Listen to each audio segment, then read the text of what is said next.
welcome to episode 15. I'm your host, Christy Eichers.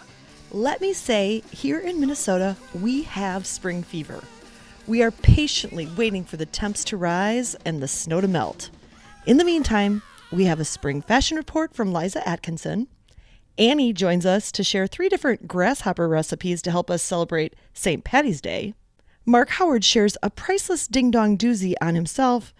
And I'm going to tell you a story about my ride on the Pine all the way to the girls' state basketball tournament. Let's get started. Also.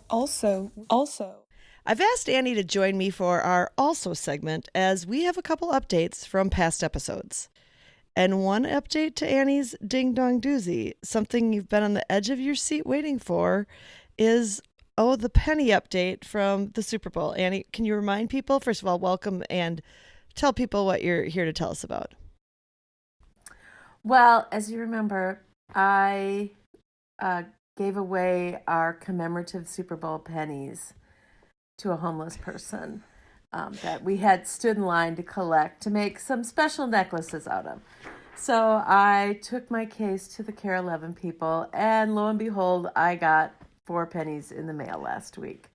So I haven't made them into necklaces yet, but that is something you can look forward to. Well, I do look forward to that. Now, following the taping of last week's episode, the episode where I said we'd link when we were talking about the tea drinks and you had the great Ameretto drink. I don't know if you recall, you said you Yes. made it with the really fabulous Tea Forte hazelnut tea. So I went to connect the link, and there was no link to hazelnut tea. So that was on Amazon. So then I went to Tea Forte directly, and I couldn't find it there. I could find all these other amazing gourmet flavors they have, but no hazelnut. So I emailed the company and I said, has this been discontinued? And sadly it has. So I'm devastated, but they have a lot of great flavors that I think could work. I also think, don't you think black tea would just work with that? Yes, I don't think you need to have a fancy tea to make that drink taste delicious. Well, one thing, I agree, but I would also say, I think my Numi chocolate tea, do you remember my Numi chocolate tea? That would be delicious too. And so I'll link to that in this episode because the Numi chocolate tea is just phenomenal. And another idea possibly with the Numi chocolate tea, we had talked about the last episode doing a peppermint tea with some Godiva chocolate liqueur. Well, I think you could take the chocolate tea and add a little peppermint schnapps, and you'd have the same effect. I think you could. Now, one of our listeners, Sue Peoples, is going to try that for us. Oh, good. Well, I can't wait. The mint and Godiva. So I'm waiting to hear good. What she says. Good. And now I think when you just got back from a trip to New York. Yes, the Big Apple. Right. Yes. And we posted a picture on Instagram of you taking a new coffee drink for a test drive because you were pretty cold one day. Was that correct? Yes, we were on the ferry tour that took us around the Statue of Liberty. And of course, we were sitting on the open deck because we wanted better pictures. But it was very chilly because it was only about 40 degrees and there was a lot of wind that day. So we decided to go below deck where they had a bar. And I thought, I'll get a coffee. And then when I was up there, I said, hey, do you have Bailey's? And he goes, I'm out of Bailey's, but I have rum chata. And I thought, I can take it for a test drive. So he handed me my tiny cup of coffee, and I handed him $14 in return. Good Lord. I took it back to our table, and I did not like it. Okay, so rum chata. I didn't even finish it. Oh, wow. For 14. I probably left $8 on the table. Oh, my gosh. Rum chata and coffee fail. Okay. It could have been that it needed a longer pour of rum chata, but mostly what I think is that the rum chata would be better suited to that steamed milk that we talked about with the Frangelico. Yeah. I think the steamed milk with the rum chata would be better. I just think it's a better. There you go. Better pairing. Yeah, and no caffeine in that. Yeah, so there you go. There you go. Win, win, win. Okay, well, thank you for that update, too. You know me, I'm always ready to take one for the team. Oh, indeed you are. Now, stick around. You're up on this next segment, too.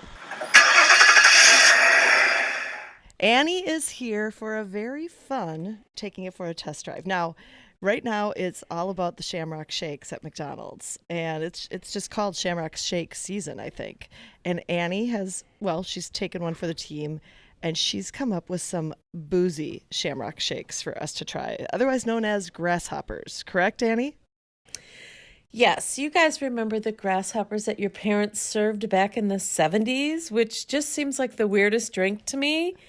It had to have been served as a dessert. I don't really remember. It was served as a dessert. They'd get them as a drink. There's the pink lady or the pink fingers or something in the grasshoppers. A pink squirrel. Wasn't there a squirrel drink too? Yeah. So they had them for dessert. Would be their dessert drink. And don't you remember Mom used to make pails full of like vanilla ice cream, and she'd put all the ingredients in there, and then she'd serve them out of there? No, but I believe you. Oh, for God's sake. I believe you. Okay. All right, wait a second. Just to back up. Our Renaissance Rebel, JC, he's got a fondness for the Shamrock Shake. In fact, he has one or two during Shamrock Shake season, but then he takes home 3 or 4 and he freezes them to enjoy throughout the year. So, well, that is clever. And Sam has also told me that he's been enjoying Shamrock Shake season. Well, there you go. So these are adult Shamrock Shakes, and I can't wait to hear about them. I didn't know there was really more than one recipe, because I'm sure Joni has a recipe too. Joni's our mother. There's the basic recipe. Should I start? I'm going to start. Yes, start. There's the basic recipe, which is ice cream, a shot of creme de menthe, and a shot of creme de cocoa. I think and that's you blend Joni's it in a recipe, blender. Yes. Now, my recipe called for 2 scoops, but I don't think my scoop was big enough because it wasn't enough ice cream. So I'm saying you need about 1.5 cups of ice cream to balance out those 2 shots of liquor. Okay. Otherwise, it's too much liquor. Too boozy. This is one case you don't want to do a heavy pour. Oh. Because the mint can be overwhelming. I don't know if you remember when we were growing up, I was very good with making shakes. I made shakes a lot in the blender. I do remember. And Mom bought special creme de menthe syrup that was non-booze. And I would fill it with ice cream and fill it with that. And so I would make my own version of the non-alcoholic Shamrock Shake grasshopper. We call them grasshoppers. Anyway. Okay, so now we have Mom's version. We have the non-alcoholic version. Tell us some more. All right. Well, so I was a little concerned that the traditional version had about 600 calories in it. And I thought, I think we can do better. Why do you keep looking at those things? I think we can do better. So I bought the mint chip Halo Top. Okay, tell people what Halo Top is. So it's an ice cream option. It's dairy-free. I believe it's sugar-free or really low sugar, but it's not full of chemicals, so it's better for you. And we sampled it at a party recently, and I was like, this isn't bad. Well, I would say the best flavor was the mint chocolate chip. Yeah. I would agree. Okay. So we bought that. In place of the vanilla, we used that. So 1.5 cups, or I used about half the pint. So that's only about 1 cup. And our 2 shots. And it was delicious. Plus you had little chunks of chocolate. Oh, yeah. In your straw. So it wasn't too boozy, just 1 cup of ice cream? No, it wasn't too boozy. And that came in at about 400 calories. So you saved a couple hundred calories. Okay, good. But don't worry. Our friend Martha has a better option. Oh, Martha Stewart. Yep. She's got a grasshopper? Martha had one for us. Okay, let's go. Yes, and she just called it a grasshopper, but really what it is a martini. Ooh. And so you take your 1 shot of the creme de menthe, 1 shot of the creme de cocoa, and 1.5 shots of cream. Shake it and strain it, and that is the ticket, my friend. That was delicious. Oh, wow. Yummy. And that comes in at, around 300 calories. Oh, for gosh sakes. Now, none of them are good. Is that green or not green? Is it clear? Yeah, because I use the green creme de menthe. You can buy that green or white. Okay. So I was going to ask. So I use the green because I want that green thing going on. Festive color. So I think in place of dessert at a party, you serve these, grasshopper martinis with a plate of dark chocolate, and you are good to go. Oh, that would be lovely. Now, do you have a third one or not? No, those were 3. Oh, 3 options. 2 ice cream versions and then that one. Oh, got it. Okay, well, there you go. I mean, I think some people drink the creme de menthe just on ice. Oh, gross. But I think that sounds just a little... I didn't even try that. That just seemed too... No, No. minty. I think those are Yeah. great options, and I can't wait to try the martini. Yum. The martini's really good. I'm not gonna lie. Plus, that cream. There's no sugar in it. It's a good fat. It's all good. So wait, remind me, what is in the martini? It's A shot of your cream to mint, a shot of your cream to cocoa, and a shot and a half of cream. okay. Got it. That's it. Sounds great. Well, thank you so much for taking another one for the team and testing out Well- the grasshoppers. You have another assignment this week, and that is to test drive an Easter cocktail. I'm working on it. I'm doing some research. Okay, good. Well, you'll be back next week. I think you are controlling the cocktail test drives. Which, I love. You are known for having a signature cocktail at every event you have. So I do. Now, it makes me sound like I'm maybe a bit more of a boozer than I am, but it's okay. Right. I'm all in on this project. okay, good. Now tell your listeners what your husband said when he came downstairs last week after you had been doing the test drive of the tea drinks. Well, so I had been collecting all the different alcohol I needed, and I just been going through the liquor cabinet and setting them on the counter, and I hadn't actually tested them yet. I just had everything out, and he came down for breakfast that morning, and he's like, "Oh, did you need a drink this morning, or what do you got going on there?" I'm like, just getting prepping for the show, just doing my research. You got some tough research, sister. I don't know how you got this assignment. Definitely got the best assignment. Okay, well, thank you, friend. I can't wait to hear next week's Easter cocktail test drive. Oh, I can't wait to be back. Okay, Thanks for talk to you having later. me. Bye-bye. Bye. He's back, folks. He's joining us to tell a ding-dong doozy on himself. And let's just say, the moment I learned about this, well, he called me, and as he told me about a new purchase he made, I just already had a feeling that this was going to go horribly wrong. So I'm just turning it over to you, Mark Howard. Tell us your own ding-dong doozy. Well, I'm very comfortable with making fun of myself, too. I admit when I am ridiculous, and I was utterly ridiculous with this ding-dong doozy because it involved the kitchen, and I thought I was going to be very proactive. Now, let's back up, folks. The kitchen is not like his favorite room in the home. In fact, it's like a foreign country to him, I would say. In fact, last night, one of my birthday gifts from a friend, there was a kitchen towel that said, my safe word is takeout. Which is so true. so true. he's not he's not very skilled. There's been moments where I've gotten panic calls, 911s about how to cook noodles practically. How to boil an egg. Right, How to boil an exactly. egg. So Yep. he purchased this kitchen appliance or kitchen gadget, I'd say. And normally it was a utensil, I'd say. people come on my show to like brag about some fabulous kitchen gadget, but I think yours left the house Well, within 48 hours after purchase. Actually, I'm here to provide a service to your listeners because I feel that I was duped. I feel it was false advertising. I went to Bed Bath. Is it Bed Bath and Beyond or Kitchens and the one with the 20% Bed Bath off and coupon? Beyond, yeah. Oh, you had This a is when coupon? I did. See, now at least you're proud of me with that. This was a few years ago. I was single and I was trying to cook a little bit for myself. And this wasn't really cooking, but I had tried to get into some fresh salads. So I went to Bed Bath & Beyond and I got a salad spinner. And I think it was $19.95. I mean, it wasn't cheap. It wasn't expensive. But I mean, I thought it was a little pricey to toss your salad. And so I got home and with my salad spinner and I put the greens in the outer portion. I put some grilled chicken in there and some salad dressing, diced up some tomatoes. And I was very excited because I was ready to prepare a fresh, tossed salad. A salad that has all the ingredients. I always request a tossed salad whenever I go to a restaurant, so I like all the ingredients all mixed up. So anyway, I pushed the button on the top, which gives that thing a good whirl, and it was spinning very, very quickly. And I opened the top. There was a there's a little brake on it. you hit. You hit the brake. There was a hand brake that was included. Should we tell people what this thing is intended to do, or are we going to wait and hold that? Yeah, I'll break that down for them in just a second because I opened it up And I could not believe that it did the exact opposite of what I was looking to do.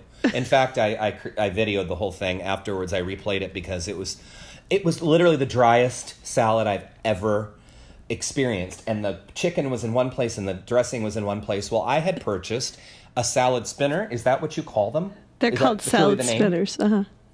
Okay, it's a salad spinner. Well, I thought the salad spinner was really a salad tosser. I think you're right. But it truly, I thought it was a salad tosser, and I felt robbed.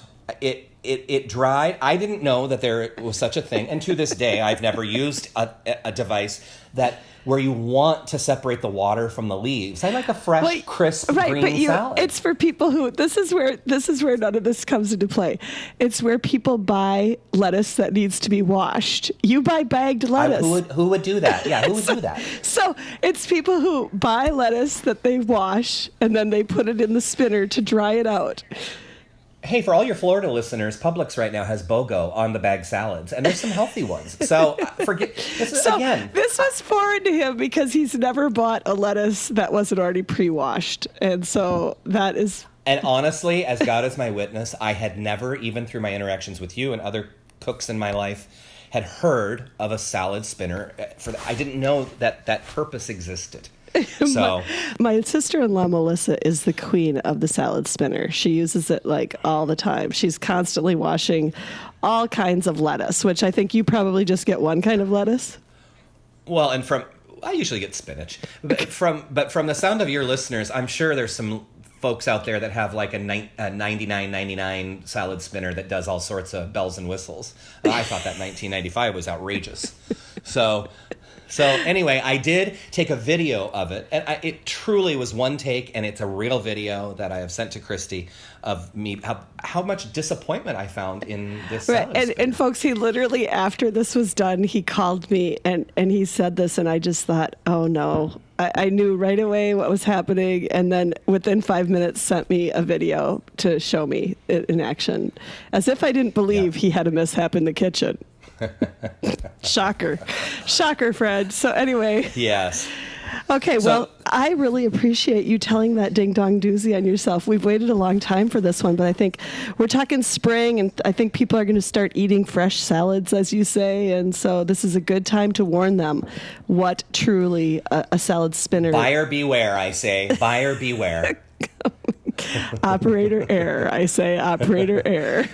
I will own that as well, but I cannot be the only person out there that has experienced this. And if I obviously am not the most bright person, or is it brightest in the world, but I don't think I'm the slowest. But don't you think the box is covered in little images of what this thing does and you never caught on? No, it doesn't say, it doesn't spell it out. I guarantee you the box didn't spell out. Well, I'm going to have our digital... Dry your washed lettuce. I'm going to have our digital marketing Diva go do a little image search and see what we can find. Yeah.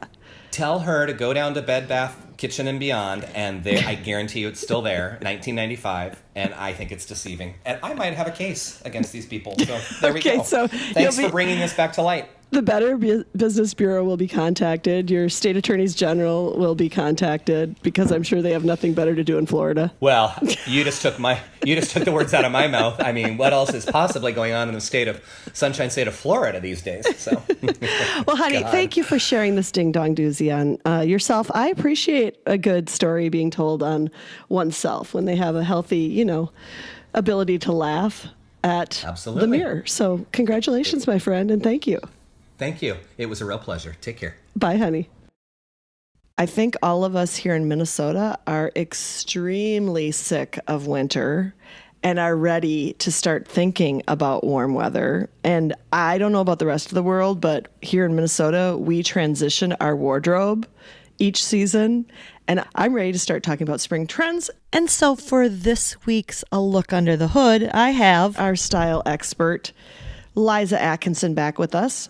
For those of you who don't know, Liza is a cabbie clothing consultant, and I am super excited that she is going to talk about all the greatest fashion trends of spring 2018. Liza, welcome back. Thanks. How was that for a cheesy intro? No, I love it. Technicality, we are no longer called consultants. We're called wardrobe stylists. Oh, okay. Well, thank you for the correct the adjustment. Thank you for the adjustment. We've had a title upgrade, so wow. Just wanted to how make that clear. Is there a change in pay scale with that title? I wish. It's all good. It's all good. So talk to us. Spring Trends 2018. Yeah. You've taken all of these for a test drive. I Tell us have. how you learned about them and what we should be, what we need to have to be trend forward this season. Right. So I just am back from San Diego where I got trained on we go every 6 months to get trained on the new line and the new collection. And so we just got back from spring 18 training, which always feels good to be in San Diego in January. Let me tell you that. And that is a perk. That is a perk of your job. It's a huge perk. Yes. Yeah. And our design team does a great job at really taking us through what inspired them, what's happening, in the marketplace, on the fashion runways, and how we are also seeing that in our spring collection. And it's always fun. Yes, you're right. In February, we are so ready. We are just beyond ready for spring trends. So there's 3 big trends happening this spring that you're going to see, whether you shop with me at Cabby or whether you shop at Target or anywhere in between. The first one is at Cabby, we're calling it heavy petal, which just means all things floral all the time. The more floral, the better. Okay, can I just tell you I love the name, like instead of heavy metal, heavy petal. Heavy petal, right? I love the name. Our marketing team at Cabby, when we talk they're about brilliant. these heavy petal, are we talking pastel petals? Are we talking bold colored petals? What are we talking? D, all of the above. There's not a petal out there that you can't wear this spring. You can go bold and bright and just loud, or you can go more soft and paisley, and you can mix petals. You can be wearing a petal blouse with, a big floral print on it, and then mix it with a subtle floral scarf. We can be doing all that pattern mixing. That is one thing I have to tell you. I don't have a lot of confidence mixing my prints. We've talked about this multiple times, but it's still like a little bit of a insecurity of mine, if you will.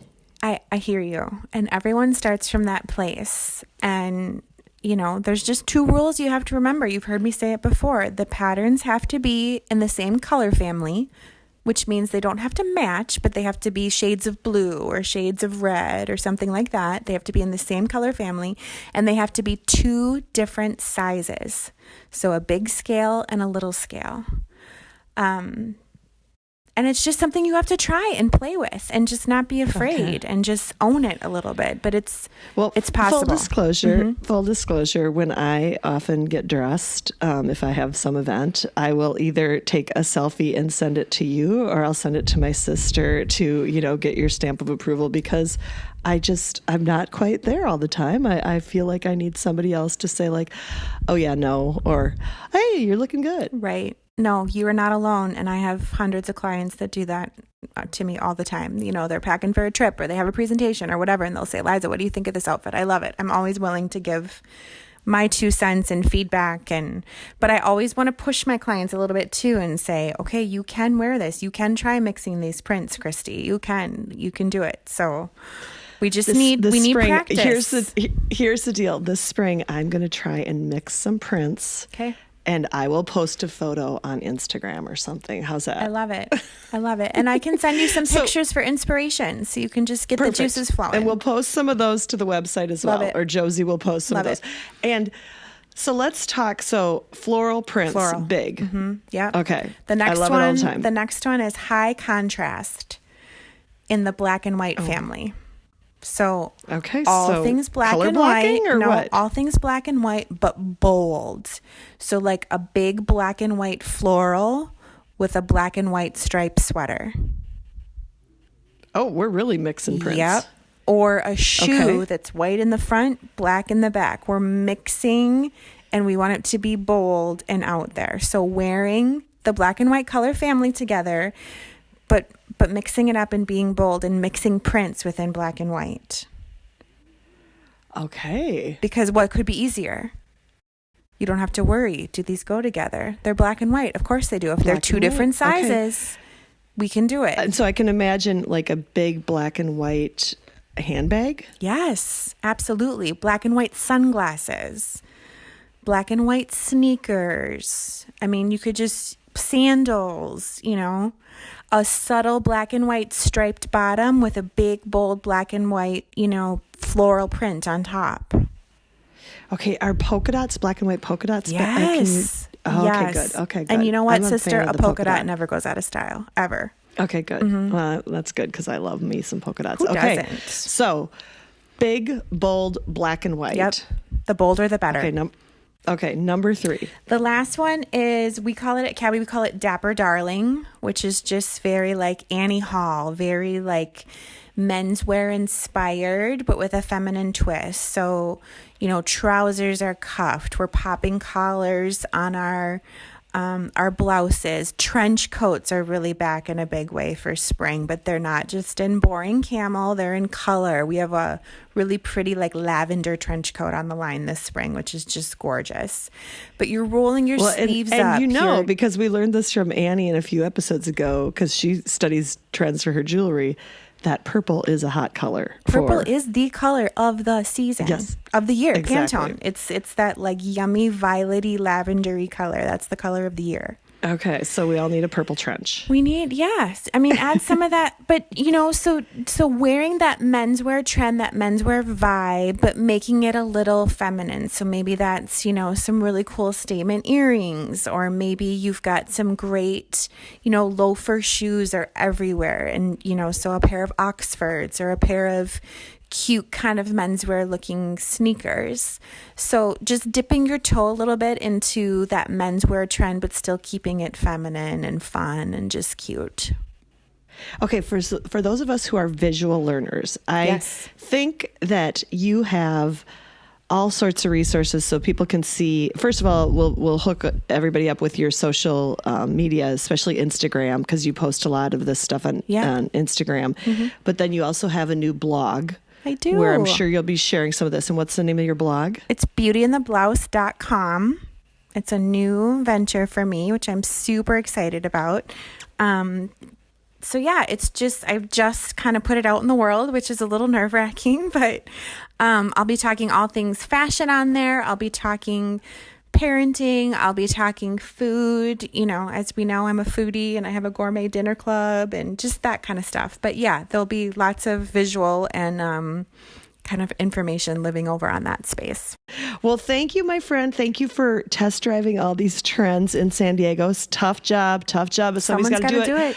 But thanks for bringing them back to all our listeners. And hopefully we will all be just a little bit more fashion forward this spring 2018. Thanks, Liza. You're welcome. For many people, March is all about the madness surrounding the college basketball tournament. Living in Minnesota, we don't just celebrate the college hoops tourney. There is great energy and coverage of our high school state tourneys. And I have some very fond memories of the Mankato East Cougars, the 1985 girls basketball tourney team. I think of them all very fondly at this time of year. With that, let me tell you a story. I love to watch and play basketball, but I was never a stellar athlete. When I grew up, I was surrounded by a group of outstanding female athletes. As freshmen, 2 of our classmates started on the varsity team, and the number of gals who moved up just kept growing each year. This was great for varsity, and quite honestly, it was good for me. While I was on the CMB squads, we didn't have a great record, but I got way more playing time. In 1985, we were in 10th grade. At the end of the season, I got moved up to ride the pine during tourney time. I sat at the end of the bench and kept the stats. As you may have figured out, I'm a bit vocal and would go a bit crazy cheering from the bench. Since I was keeping the stats, I had an automatic noisemaker, the clipboard. I would whack it on the ground to cheer for the team. At one point during the tournament season, I even broke my clipboard. I have no doubt that the State High School League, they would not allow such a noisemaker anymore. Anyway, during the first few rounds of the tournament, we dominated. We would win by 30, sometimes 40 points. Those were the games that caused me a lot of stress, especially at the very end of the game. Our coach, Cliff Woodford, who passed away a few years ago. Well, as the time ticked down and our lead would grow, he would stand up and start to look at the end of the bench. And then he would start to put us bench warmers in to get some playing time. You know, there was no threat of the other team catching up. I was pretty much low man on the totem bench, or I should say low woman on the totem bench, so I'd be one of the last players put into the game, with like a minute and a half left in the game. I don't really ever know if it was Cliff's idea to actually put me in the game. You see, it was usually prompted by some of the guys in my class. There would be a group of them. I seem to recall Sheehan, Kibble, Jacobson, Crayles, Heil, Mansky, Teason, Zelmer, Gaskins, Colvin, Borchert, Cashin, Draheim, Glackler, Graham, and the Clockies. I'm sure I'm missing some of these quote-unquote fans from my class. Anyway, they would wait until a timeout when things got a little more quiet in the gym. It was a moment I would dread. All of a sudden, I would look up to hear them lead the following cheer. Hammer, chisel, monkey wrench. We want Ikers off the bench. Good Lord. Talk about wanting to crawl in a hole and die. No. Instead, with a little over a minute, sometimes less, I'd get put in the game. Keep in mind, I was not mentally prepared. I was not in the least bit warmed up after riding the pine for the whole game. And remember, I just wasn't that good.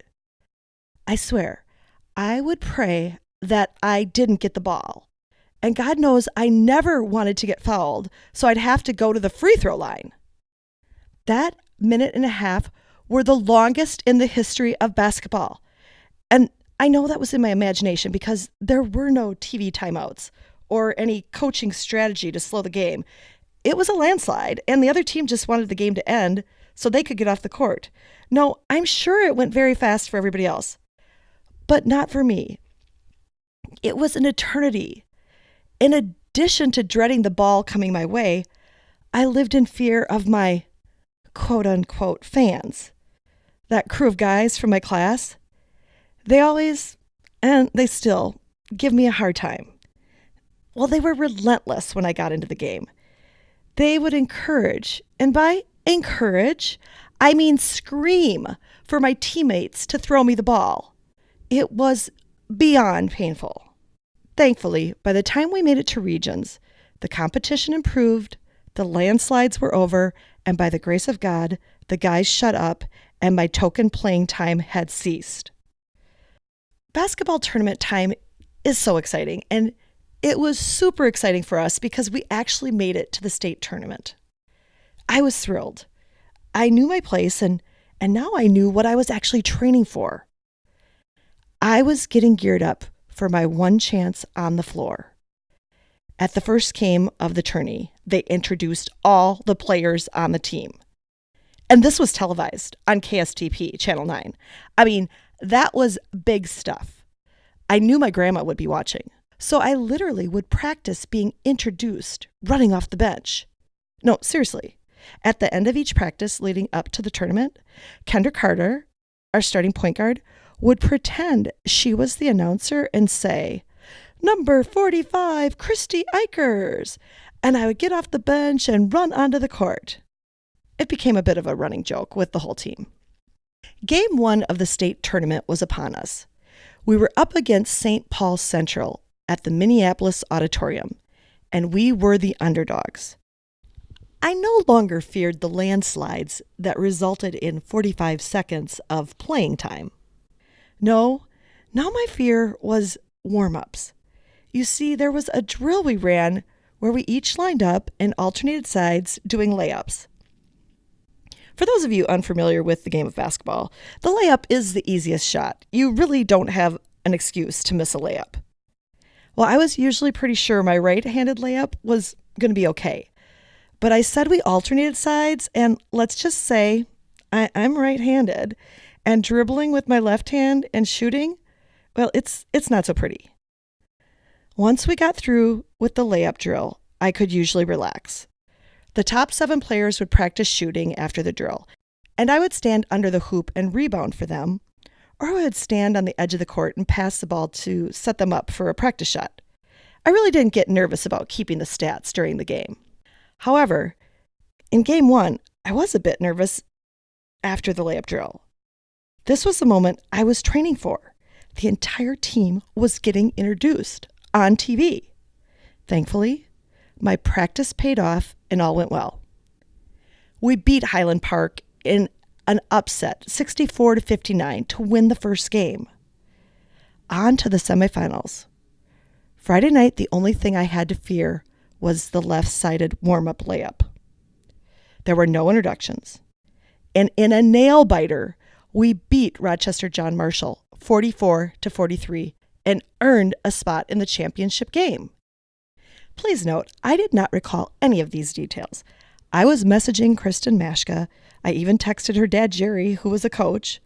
There were loads of texts with Kendra Carter. And in the end, the credit for piecing together these fuzzy memories goes to Gladys Carter, Kenny's mom. She kept these incredible scrapbooks with all the newspaper clippings. I'm going to link to some in the show notes. They're amazing.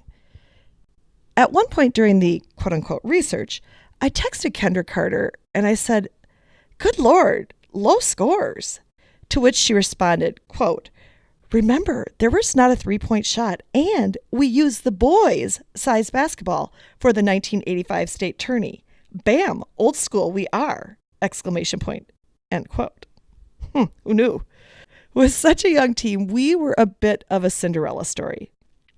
Our starting 5 included a freshman, Tammy Shane, 2 sophomores, Kristen Mashka and Kendra Carter, and 2 juniors, Sarah Winslow and Lisa Runk. We didn't have a senior on our team. Our youth earned us a nickname among the announcers. They called us the Whiz Kids. The championship game was set, and we were playing Little Falls, the returning state champs. And it was a bit more stressful for me because, once again, the whole team got introduced on TV. Well, I survived the layups during warm-ups, and I survived the TV introductions, and I was doing really well cheering on the team and keeping stats on the bench.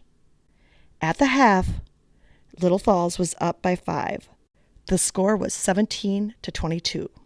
I have zero recollection of the halftime strategy pep talk by the coaches, but I do recall something as we took the court to warm up before the second half. I had assumed my position, rebounding under the hoop and passing it to the players, when the head coach, Cliff Woodford, motioned for me to come to talk to him.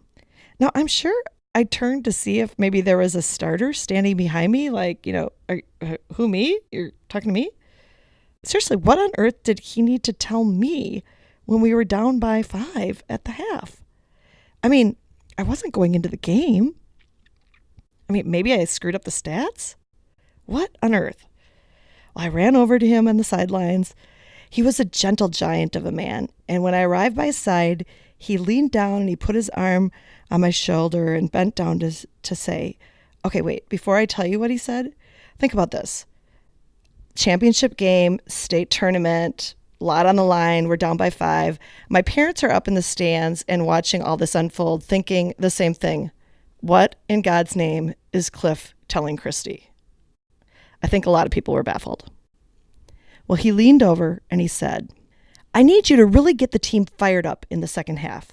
I need you to get the bench in this game." Who knew? While my mad basketball skills were not really needed on the team, my big mouth was. Sadly, my vocal prowess was not enough to overcome our opponents. In the end, our young team played their hearts out, and we lost 48-43. I'm sure this defeat was much more devastating to our top 7 players, but for me, there was much to be celebrated. We were the underdogs in the state tourney. It was quite an accomplishment to be in that championship game. I had one more thing to do on that team, and this time I wasn't nervous. For a third time, my name was going to be announced, and I needed to run out into the court. One of the teachers from Mankato East, Mr. Spangrud, he served on the state high school league and was handing out our medals. As I ran out to center court to get my medal, he placed it around my neck, and I joyously gave him a hug. While we didn't walk away with the championship trophy that year, I left the court with lifelong memories of this great time. And after leading a life of constant reprimands, mainly from my mom, for, quote, being too loud, I need to thank Coach Cliff Woodford, rest in peace. At halftime of that championship game, he validated the volume of my voice. And for all of you who have had to endure my endorsed decibels, I'm sorry. That's it for our show. A huge thanks to Annie for those great grasshopper recipes to help you celebrate St. Patty's Day. To Mark Howard for sharing his Ding Dong Salad Spinner doozy. You'll want to check out the video in the show notes, I promise. And to Liza Atkinson for a great spring fashion trend report. We have links and photos for all of our segments in the show notes. Speaking of show notes, thanks to Josie Eichers, who updates the website each week and keeps our social media activity going. Please let us know what you think of the show. And if you know somebody you think might need to escape the bumps, lumps, and slumps of their own life, share our podcast with them. Remember, bruises are like life. The harder you get hit, the more colorful and interesting they get. And if we crash, test, Diva.